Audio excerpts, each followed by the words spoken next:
হরে কৃষ্ণ বন্ধুরা, আশা করি সকলেই ভালো আছেন। আজকে সারাদিনের কাজকর্ম এই ছোট্ট ব্লগটির মাধ্যমে শেয়ার করছি। সঙ্গে থাকুন, আশা করি ভালো লাগবে। সকাল সকাল ঘুম থেকে উঠেই আমি বাসি কাজকর্ম শুরু করে দিয়েছি। বিছানাপত্র গুছিয়ে ঝাড়ঝাঁটা দিয়ে ঘর বারান্দা মুছে নিয়েছি। কয়েকদিন ধরে কয়েকটা কাপড় বেরিয়েছিল, সময়ের অভাবে কাচা হয় না, তো সেগুলো কেচে আজকে স্নান করে উঠবো, তার জন্য সার্ফে ভিজিয়ে রাখছি। আর গতকালকে একটা বাচ্চা মেয়ের অ্যাক্সিডেন্ট হয়েছিল, ছোট্ট বাচ্চা মেয়ে, খুব মিষ্টি মেয়ে। সে আমার দোকান থেকে টুকিটাকি জিনিসপত্র নিতে আসে, তো তাকে একটু দেখতে গেলাম। ভগবানের কৃপায় সে ভালো আছে।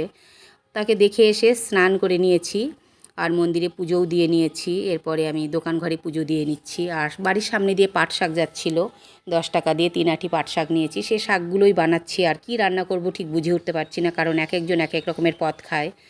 তো কী রান্না করব সেটা পরে দেখছি। এর মধ্যে 2 ভাই বোন ঝগড়া লেগিয়ে দিয়েছে।